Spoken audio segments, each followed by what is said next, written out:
ግንቦት 13 ቀን 1983 ዓመተ ምህረት ከረፋዱ 4 ሰዓት አዲስ አበባ በከባድ የጦርነት ጭንቅ ውስጥ ናት።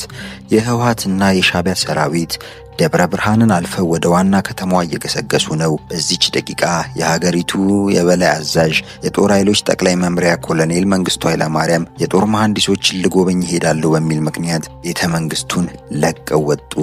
ነገር ግን ኮሎኔሉ የሄዱት ጓዶችን ሊጎበኙ አልነበረም። በወቅቱ በዳንኤል አራፕ ሞይ ወደምትመራው ኬንያ አድርገው ወደማይመለሱበት ስደት እንጂ ለ17 ዓመታት ኢትዮጵያን በብረት ካቴና የገዙት እናት ሀገር ወይም ሞት እያሉ ሚሊዮኖችን ወደ ጦር ግንባር ያሰለፉት ሰው ለአንዳንዶች ጨካኝ አረመኔ፣ ለአንዳንዶች የደሃ አባት ኮሎኔል መንግስቱ ኃይለማርያም ወልዴ ግንቦት 13 ቀን ዕለተ ማክሰኞ ሀገሪቱን በባዶ እግሯ ትተው በሚስጥር በረሩ።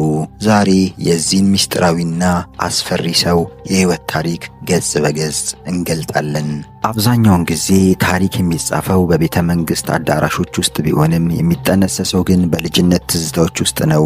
የመንግስቱ ኃይለማርያም ታሪክ የሚጀምረው ግንቦት 1933 ዓ.ም አዲስ አበባ ውስጥ ነው። ነገር ግን የእሳቸው ልጅነት እንደ ሌሎች ህፃናት በጨዋታና በሳቅ የተሞላ አልነበረም። አባታቸው 50 አለቃው ኃይለማርያም ወልዴ ወታደር ነበሩ። እናታቸው ወይዘሮ ብዙነሽ ተሰማ ደግሞ በደጃዝማች ከበደ ተሰማ ቤት ውስጥ የቤት ሰራተኛ ነበሩ። መንግስቱ ያደጉት በእነዚህ በታዋቂ ባላባት ደጃዝማች ከበደ ተሰማ ቤት ውስጥ ነው።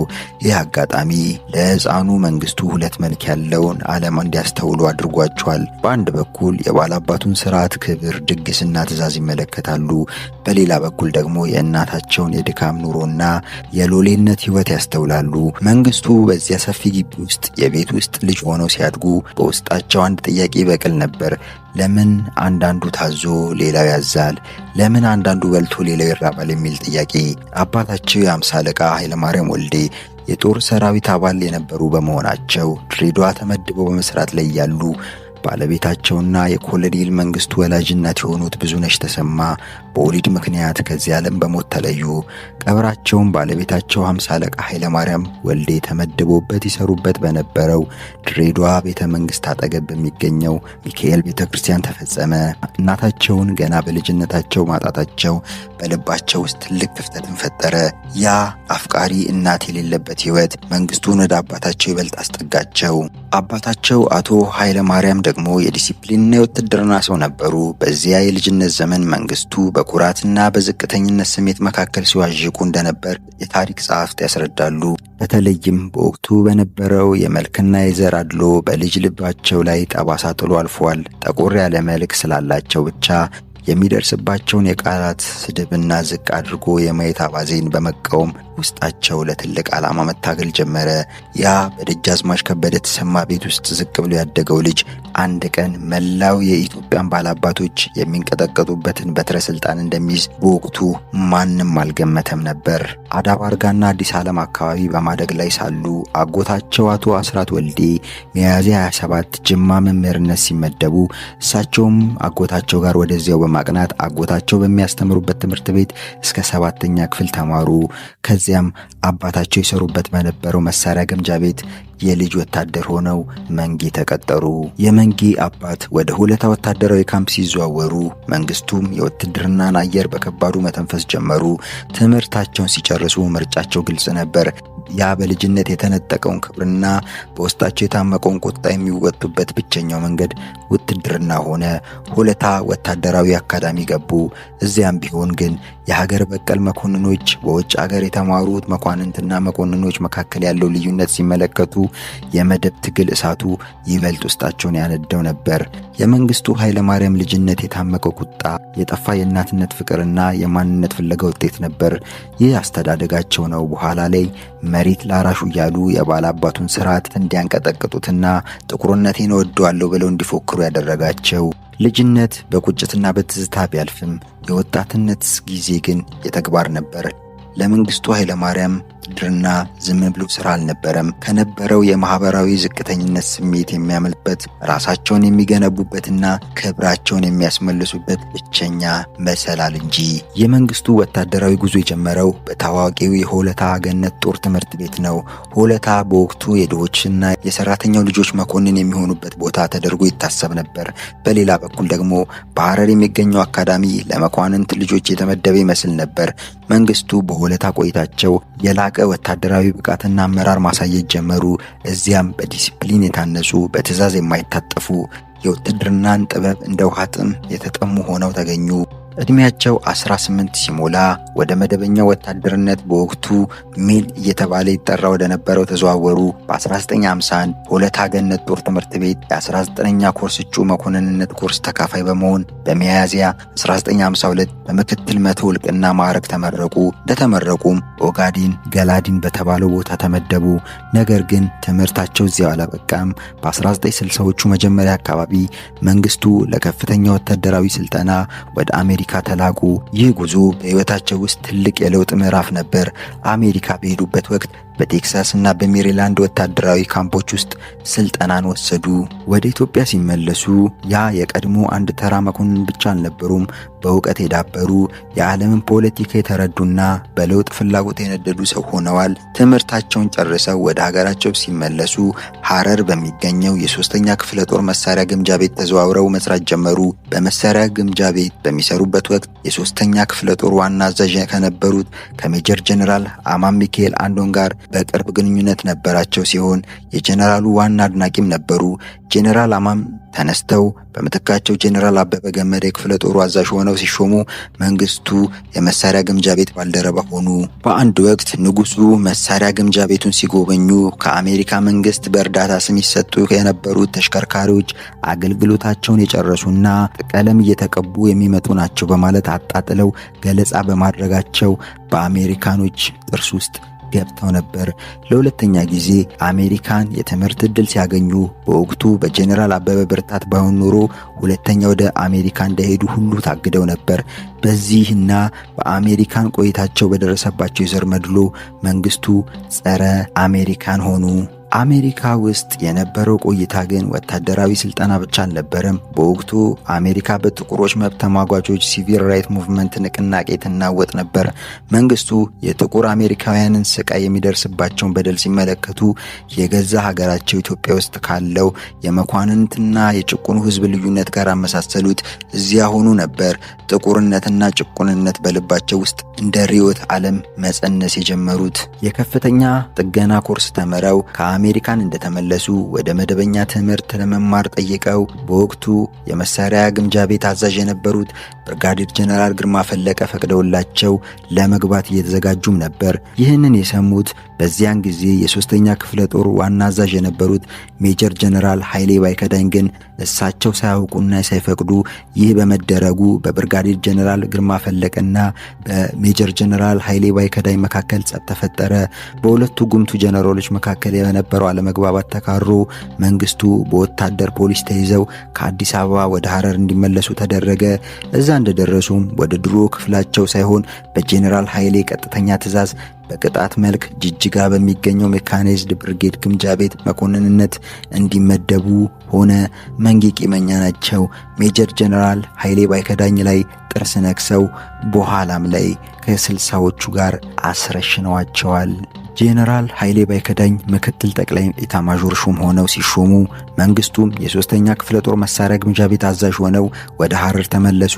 ጄኔራል ኃይሌ መንግስቱን ወደ ኦጋዴን እንዲዘዋወሩ ብቻ ሳይሆን የኮርስ ጓደኞቻቸውን የሻለቅነት ማዕረግ ሲያገኙ ለበላዮቹ የማይታዘዝና አድመኛ ነው በማለት እድገቱ እንዲታለፋቸው አድርገው ነበር። የጄኔራል ኃይሌ ምስክርነት መንግስቱ እጩ መኮንን በነበሩበት ጊዜ የሻምበል አዛዣቸው የነበሩት ከሰጡት ምስክርነት ጋር ተመሳሳይ መሆኑን በጦር ትምህርት ቤት በሚገኘው መዝገብ ላይ ሰፍሯል። የ1966ቱ አብዮት ሲፈነዳ በሐረር የነበረው ጦር መንግስቱን እንደ ተወካይ መርጦ ወደ አዲስ አበባ ላካቸው። ወደ አዲስ አበባ ሲመጡ ዓላማቸው አንድ ነበር። በሆለታ የተማሩትን ወታደራዊ ዲሲፕሊን፣ ከአሜሪካ የቀሰሙትን የዘረኝነትና የጭቆና ተሞክሮ እንዲሁም በልጅነታቸው በባላባቶች ቤት ያዩትን በደል በአንድ ላይ አቀላቅለው ስርዓቱን መገርሰስ። ከግምጃ ቤት ኃላፊነት ወደ ደርግ ምክትል ሊቀመንበርነት ከዚያም ወደ ሀገር መሪነት ያ የሆለታው ምሩቅ በብልሃት በጉልበት የታጀበው ወታደር ጉዞውን በመጨረሻም የጥንታዊቷን የኢትዮጵያ ንጉሳዊ ስርዓት እስከ መቃብር አደረሰው። በ1966 ዓ.ም አዲስ አበባ በለውጥ ትኩሳት እየነደደች ነው። በሰሜን ረሃብ ህዝቡን እየቀጠፈ ነው። በአዲስ አበባ የኑሮ ውድነትና ጭቆና ህዝቡን አደባባይ አስወጥቶታል። ንጉሳዊ ስርዓት እንደ አሮጌ ቤት እየተናደ ነበር። ተማሪው፣ አስተማሪው፣ ሹፌሩ፣ ገበሬውና ሰራተኛው፣ መሬት ላራሹ ንጉሱ ይውረዱ እያሉ አደባባይ ወጥተዋል። በየጦር ሰፈሩ የነበረውም ወታደር የለውጥ ጥማት አደረበት። ነገር ግን ለውጡን የሚመራ የተቀናጀ የፖለቲካ ድርጅት ባለመኖሩ አይኑን ወደ ጦር ሰራዊቱ አዞረ። በዚህ መሃል ነበር በታሪክ ደርግ ተብሎ የሚጠራው የጦር ኃይሎች አስተባባሪ ኮሚቴ የተመሰረተው። መለዮ ለባሹ እንቅስቃሴ እየገፋ ሲመጣ በነ ኮሎኔል አጥናፉ አባተ አስተባባሪነት በህቡ ይንቀሳቀስ የነበረው ቡድን ይፋ በመውጣት በአራተኛ ክፍለ ጦር መምሪያ ወታደራዊ አስተባባሪ ኮሚቴ አቋቋመ። በሰኔ ወር የተቋቋመው ኮሚቴም ለሁሉም የሰራዊቱ ክፍሎች ወኪሎቻቸውን እንዲልኩ መልእክት አስተላለፈ። ሻለቃ መንግስቱ የሶስተኛ ክፍለ ጦርን፣ የምስራቅ ፖሊስ ሰራዊትን፣ የሐረር ጦር አካዳሚ ተወካይ መኮንኖችን እና የበታች ሹማምንቶችን በመምራት ሰኔ 24 ቀን 1966 አራተኛ ክፍለ ጦር ተገኙ።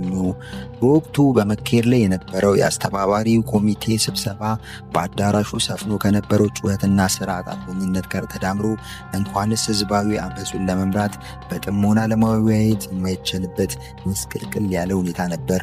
ብዙዎቹ ኮሚቴው ብዙም ሳይራመድ ይፈርሳል የሚል እምነት ነበራቸው። መጀመሪያ ላይ እያንዳንዱ የጦር ክፍል የራሱን ኮሚቴ ያቋቁም ነበር። ሰኔ 24 ቀን 1966 ዓ.ም ግን እነዚያ የተበታተኑ ኮሚቴዎች ተባብረው አንድ ጠንካራ ስብስብ ለመፍጠር ወሰኑ። ደርግ የሚለውንም የግዕዝ ቃል መጠሪያቸው አደረጉ። እያንዳንዱ የጦር ክፍል 3 ተወካዮችን፣ አንድ መኮንን፣ አንድ የበታች መኮንንና አንድ ተራ ወታደር እንዲመርጥ ታዘዘ። በወቅቱ መንግስቱ ኃይለማርያም በሐረር በሚገኘው 3ኛው ክፍለ ጦር ውስጥ የሻለቃ ሜጀር ማዕረግ ነበራቸው። መንግስቱ በክፍለ ጦሩ ውስጥ የነበራቸው ተሰሚነት ከፍተኛ ነበር። በተለይ በንግግር ችሎታቸውና በቆራጥነታቸው ይታወቁ ነበር።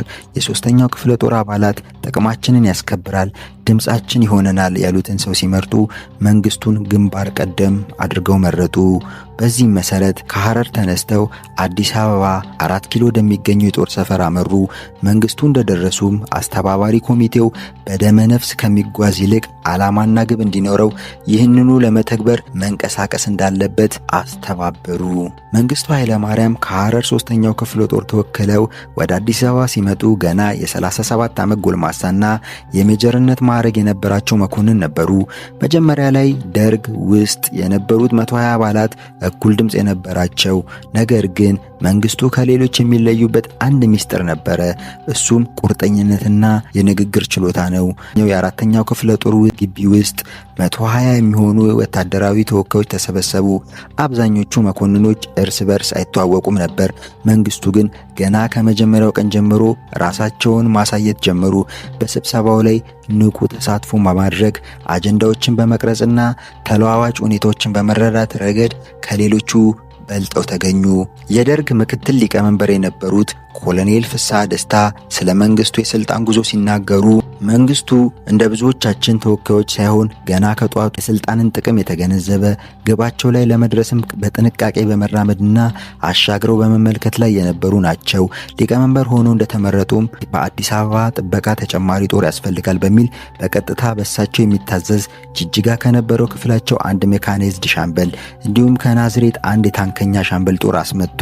የደርጉን የዘመቻ መምሪያውን በጓደኛቸው ኮሎኔል ዳንኤል አስፋው አስያዙ። ደርግ ስልጣንን ሲይዝና ጽህፈት ቤቱ ወደ ታላቁ ቤተ መንግስት ሚኒሊክ ግቢ ሲዛወርም በጥበቃ ኃላፊነት የኮርሱ ጓደኛቸው የነበሩትን ሻለቃ ስለሺ መኩሪያን በኋላም ላይ ኮሎኔል የሆኑትን መደቡ። ከ3ኛ ክፍለ ጦርም የክፍለ ጦሩ የማስታወቂያ ክፍል ኃላፊ የነበረውን ሻምበል ፍሳ ገብረ ኪዳንን ከሐረር በማዘዋወር በደርጉ ማስታወቂያ ክፍል እንዲመደብ አደረጉ። የደርጉ የመረጃ መምሪያንም በቅርብ በሚያውቁት በኮሎኔል ስዩም መኮንን ይያዝ አደረጉ። ሻለቃ ለገሰ አስፋው አማካኝነትም በደርግ ውስጥ የነበሩ ወታደሮችና የብታሽ ሹማምንቶቹን ድጋፍ ሰባሰብ ያዙ። ጄኔራል አማንን በመተካት በጣም ለስላሳና ጭምት የሆኑትን ጄኔራል ተፈሪ በንቲን በማስመረጥ ዘመቻና መረጃ መምሪያ ኃላፊ እንዲሁም የልዩ ጥበቃ ብርጌድ ቀስ በቀስ በቁጥጥራቸው ስር በማድረግ መንግስቱ በደርግ ውስጥ ስልጣናቸውን በማጠናከር ብቸኛና ወሳኝ መሪ ወደ መሆን አቀኑ። የመንግስቱ አምባገነን እየሆኑ መምጣት አሳስቧቸው በደርግ ውስጥ ተቃውሞ በማስነሳት ላይ የነበሩትን የደርግ አባላት ላይ እርምጃ በመውሰዳቸው በተራማጆቹ አካባቢ ቆራጡና ተራማጁ ኮሚኒስት የሚል አድናቆትን አገኙ። በከሄዱት ግድያም በካድሬዎችና በህዝብ በመወደሳቸው በደርግ ውስጥ ፈላጭ ቆራጭ አምባገነን ሆነው ብቅ እንዲሉ ረድቷቸዋል። ለመንግስቱ አምባገነን መሆን ደርግ ሳይሆን የመኢሶን፣ የወዝሊግ፣ የማለሪድ የፖለቲካ ድርጅቶች የተጫወቱት ሚና በጣም ከፍተኛ ነበር። የሶማሌ ወረራን ለመቀልበስ ጦሩ ህዝቡን አስተባብሮ በመምራት ያሳዩት ቆራጥነትና የአመራር ችሎታ በህዝብ ዘንድ ተወዳጅነት ሲያተርፍላቸው አምባገነንም ለመሆን ተጨማሪ ማሳሪያ ሆኗቸዋል ሲሉ የያኔው ምክትል የደርግ ሊቀመንበር ኮሎኔል ፍሳ ደስታ አብዮቱና ትዝታዬ በሚለው መጽሐፋቸው ይናገራሉ። መንግስቱ በደርግ ውስጥ የመጀመሪያው ምክትል ሊቀመንበር ሆነው ተመረጡ። ሊቀመንበር የነበሩት ጄኔራል አማን አንዶም ለደርግ ጭንብል ወይም የክብር መሪ ሲሆኑ እውነተኛው ስልጣንና የኮሚቴው አስተዳደር ግን በመንግስቱ እጅ ነበረ። መንግስቱ ደርግን እንደ ወታደራዊ ድርጅት ብቻ ሳይሆን ስርዓቱን የሚገለብጥ የፖለቲካ መሳሪያ አድርገው ቀረጹት። በጥንቃቄና በስልት መንግስቱን በደርግ ውስጥ የነበሩትን የተማሩና ከፍተኛ ማዕረግ ያላቸውን መኮንኖች እያጠፉ ለእሳቸው ታማኝ የሆኑትን ደግሞ ወደ ላይ እያወጡ መጡ። ኢትዮጵያ ትቅደም የሚለው መፈክር የመንግስቱ ዋነኛ የህዝብ ማሳመኛ ሆነ። ነገር ግን ከዛ መፈክር በስተጀርባ ምን አይነት የደም ዋጋ እንደሚያስከፍል በወቅቱ ማንም አላወቀም ነበር። በጳጉሜ 4 ቀን 1966 ዓ.ም ቀዳማዊ ኃይለ ሥላሴ ከዙፋናቸው እንዲወርዱ በድምጽ ብልጫ ከተወሰነና ቅድመ ዝግጅቶች ከተጠናቀቁ በኋላ የህዝቡን ቁጣ ለመቀስቀስ ይረዳል ከተባሉ ፕሮፓጋንዳዎች ዋነኛ የነበረው ዜና ተላለፈ።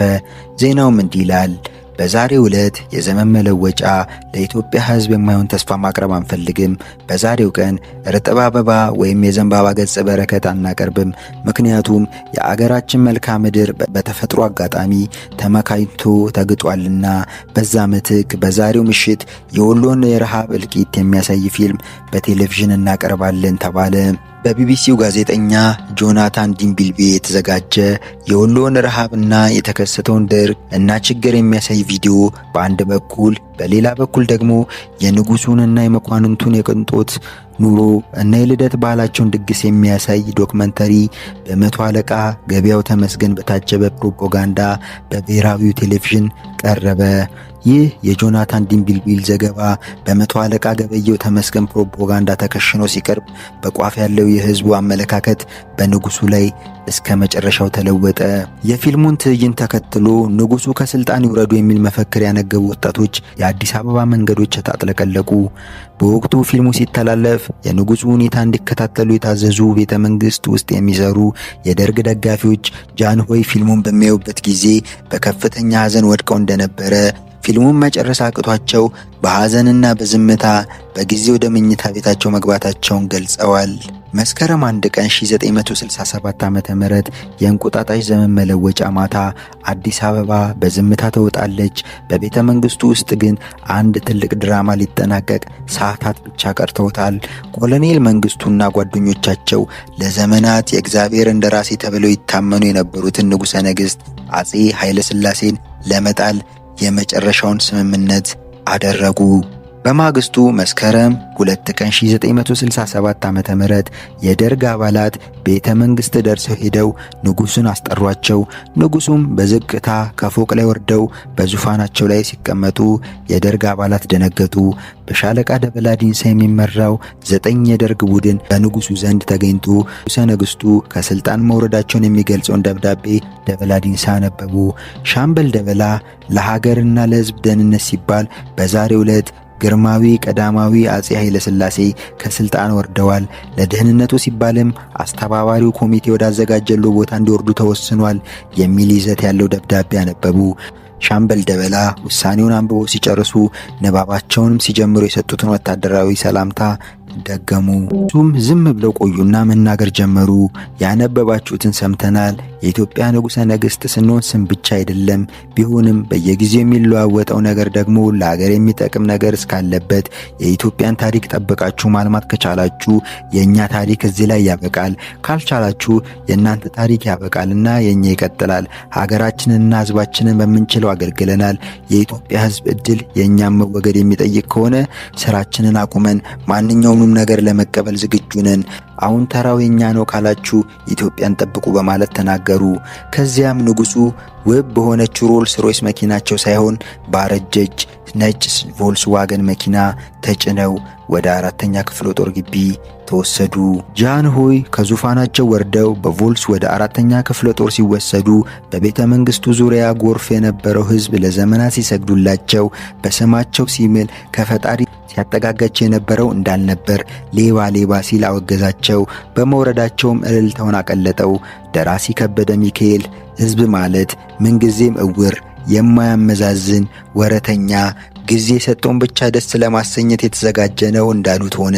የታሪክ መጸት ሆኖ አፍሪካንና ዓለምን ያስደመሙት ዝነኛው ንጉሥ ቮልስዋገን በሚባል ትንሽ መኪና ተጭነው ከቤተ መንግስቱ ሲወጡ ሕዝቡ በመንገድ ላይ ቆሞ ሌባ ሌባ እያለ ሲጮህባቸው፣ መንግስቱ ግን ከመጋረጃው በስተጀርባ ሆነው የድል ጉዞ ጅማሬያቸውን እየተራመዱ ነበር።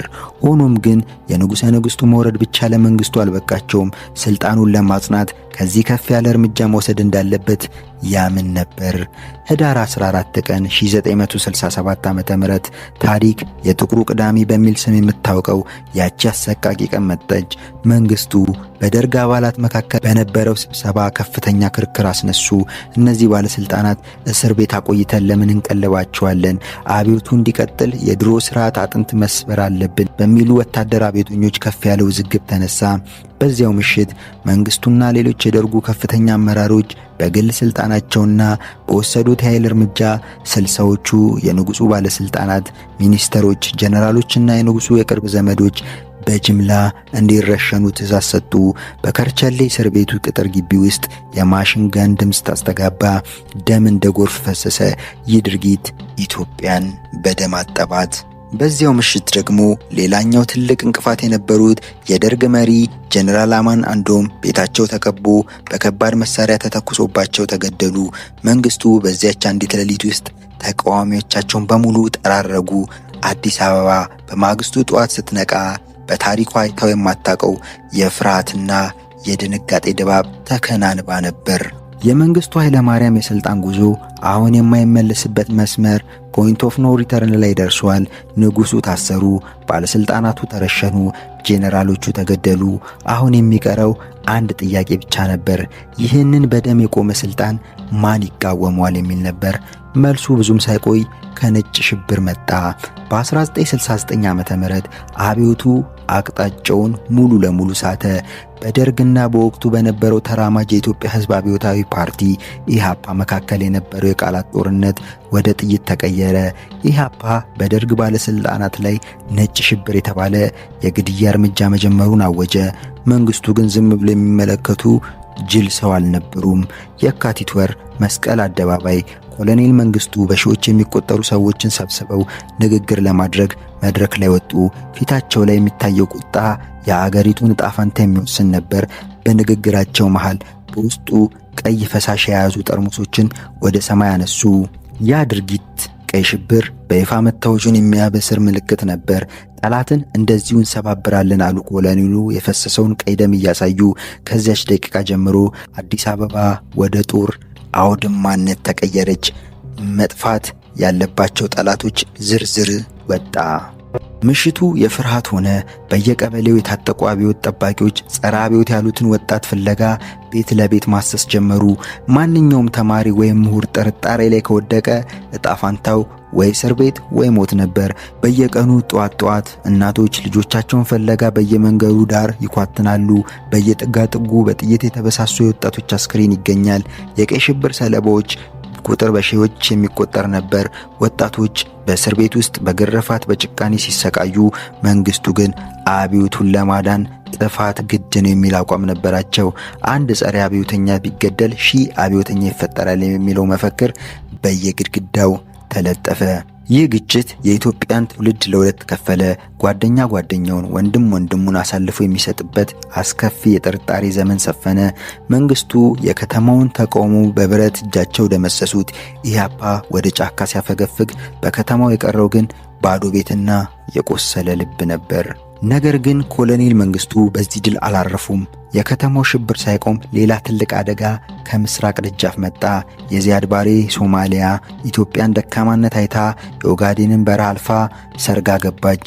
አሁን መንግስቱ የውስጡን ቀይ ሽብር ገታ አድርገው ወደ ውጭው ቀይ ጦርነት አይናቸውን አዞሩ።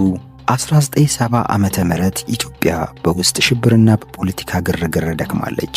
ይህንን ድክመት የተመለከቱት የሶማሊያው ፕሬዝዳንት መሐመድ ዚያድ ባሪ የዘመናት ህልማቸውን ታላቋ ሶማሊያን ለመመስረት ወሰኑ። የሶማሊያ ጦር ዘመናዊ ታንኮቹንና አውሮፕላኖቹን አስከትሎ የኢትዮጵያን ድንበር ጥሶ ገባ። የኦጋዴን በረሃ በደም መታጠብ ጀመረ። የኢትዮጵያ ሰራዊት በሰሜንና በውስጥ ግጭት ተከፋፍሎ ስለነበር የሶማሊያ ጦር እስከ ጅጅጋ ድሬዳዋ ደረሰ። ሀገሪቱ የመፈራረስ አደጋ ተጋረጠባት።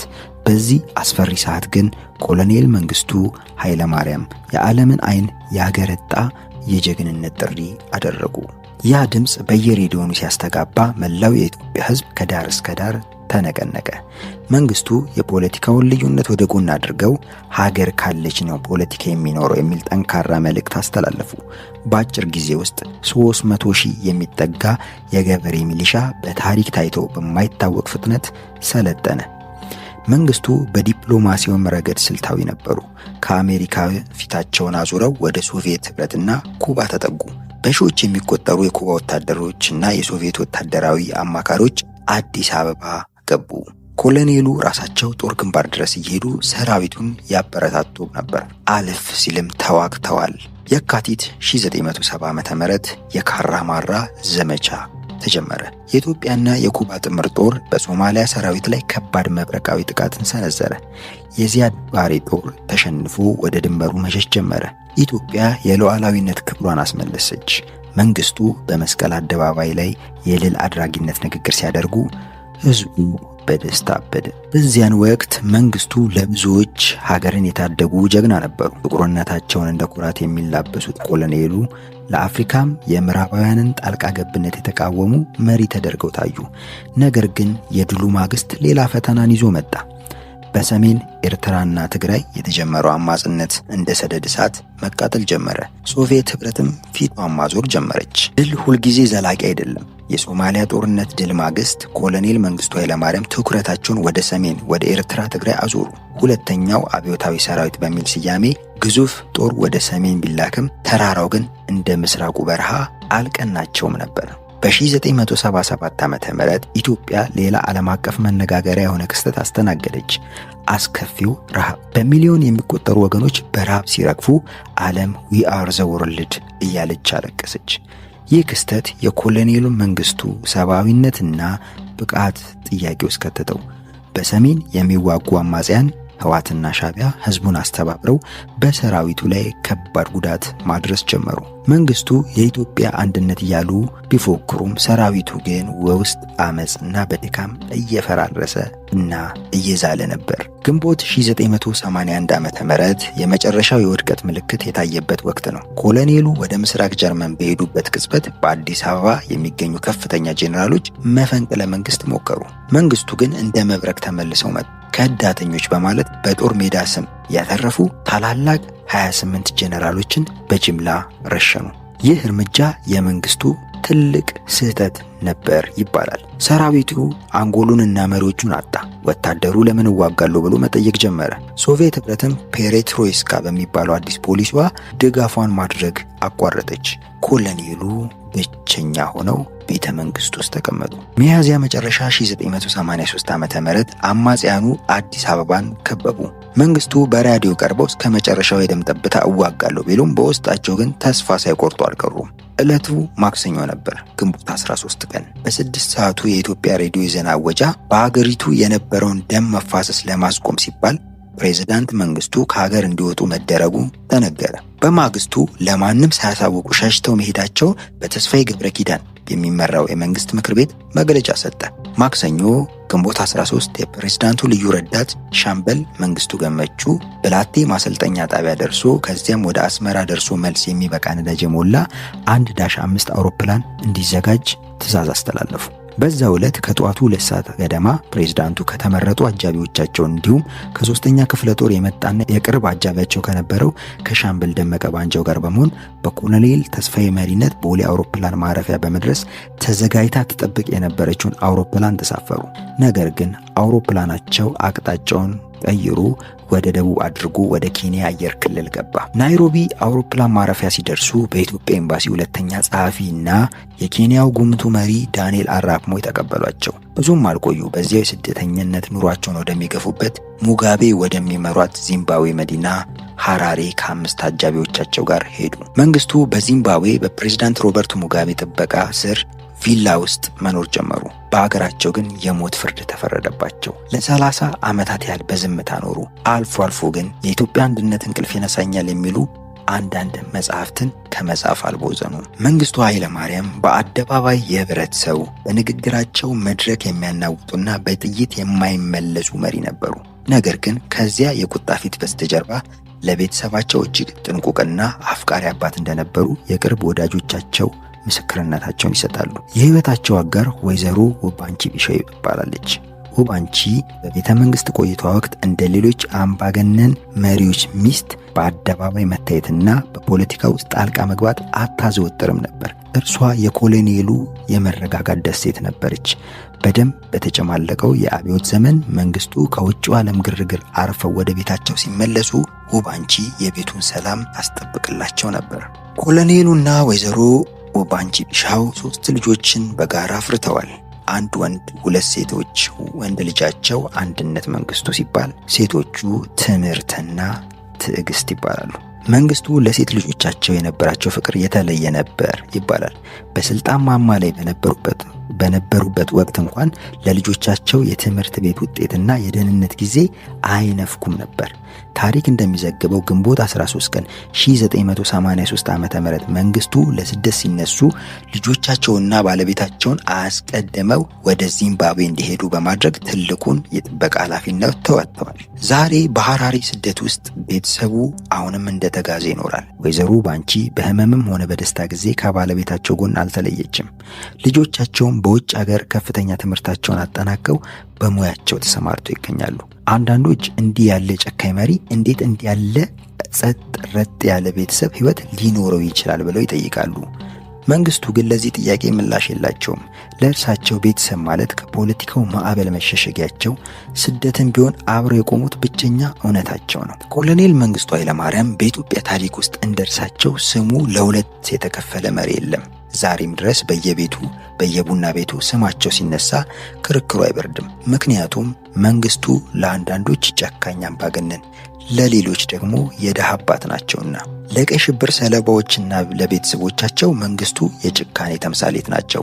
አንድን ሙሉ የተማረ ትውልድ በከተማ ጎዳናዎች ላይ ያስጨረሱ፣ ለአብዮት ሲባል ደም መፍሰስ አለበት ብለው እነ ተፈሪ በንቲን፣ አጥናፉ አባተንና 60ዎቹን ባለስልጣናት የረሸኑ፣ በሺዎች የሚቆጠሩ ወጣቶችን የቀጠፉ፣ እናቶችንም ጥቁር ልብስ ያስለበሱ፣ ለልጆቻቸው መገደያ የጥይት ያስከፈሉ ጨካኝ መሪ ይላቸዋል። በሰሜኑ ጦርነት ያለቀው በሚሊዮን የሚቆጠር ወጣት ደም በእሳቸው እጅ ላይ እንዳለም ያምናሉ። ለእነዚህ ወገኖች መንግስቱ ስልጣኑን ለማቆየት ሀገርን ያደቀቀ ሰው ናቸው። በተቃራኒው ደግሞ ለዘመናት በባላባቱ ስርዓት ቀንበር ስር ተረግጦ ለነበረው ገበሬ መንግስቱ የድሃ አባት ናቸው። መሬት ላራሹ የሚለው አዋጃቸው በሚሊዮኖች የሚቆጠሩ ኢትዮጵያውያንን ከጭቁንነት አውጥቶ የመሬት ባለቤት አድርጓቸዋል። በተለምዶ የቀበሌ ቤት ተብለው የሚታወቁትን ቤቶች ቤት ለሌላቸው የከተማ ነዋሪዎች መኖሪያ ቤት አሰጥተዋል። ብዙዎች ማንበብና መጻፍ እንዲችሉ አድርገዋል። በዚህ ምክንያት እድሜ ለመንጌ ስሜን መጻፍ እችላለሁ የሚል ኢትዮጵያዊ ዜጋ ቁጥር የትየለሌ ነው። ለሀገሪቱ ሉዓላዊነት ደማቸውን ለመስጠት ባለመፍራታቸው፣ ከህዝብ ገንዘብ ላይ ለግል ጥቅም ባለመዋላቸው፣ ሙስናና ሌብነት በመጠየፋቸው እንደ ታላቅ ሀገር ወዳድ ይቆጠራሉ። በዚህ አድባሪ ወረራ ወቅት ኢትዮጵያን ከመፈራረስ የታደገ ጀግና አድርገውም የሚያዩአቸው በሚሊዮን የሚቆጠሩ ደጋፊዎች ዛሬም ድረስ አሏቸው። ታዲያ የኮሎኔል መንግስቱ ታሪክ ፍርድ የትኛው ላይ ያርፋል? እውነታ ያለው እነዚህ ሁለት ጫፎች መካከል ሳይሆን አይቀርም። መንግስቱ ሀገራቸውንና ስልጣናቸውን በራሳቸው መንገድ እጅግ ይወዱ ነበር። ነገር ግን ያንን ፍቅራቸውን ለመግለጽ የተጠቀሙበት መንገድ በሚሊዮኖች ህይወት ደም ላይ የተመሰረተ ነበር። የኮሎኔል መንግስቱ ኃይለማርያም ታሪክ የሚያስተምረን አንድ ትልቅ እውነት አለ። ሀገርን ያለ ፍቅር መምራት አይቻልም። ፍቅር ደግሞ ያለ ጥበብና ያለ ርኅራኄ መግለጽ ሀገርን ያፈርሳል። ኮሎኔሉ ዛሬም ድረስ በስደት ቢኖሩም የሰሩት ጥሩ ስራና መጥፎ ተግባርን ተከትሎ የፈሰሰው ደም ግን በኢትዮጵያ ምድር ላይ ለዘላለም የታሪክ አሻራ ሆኖ ይኖራል።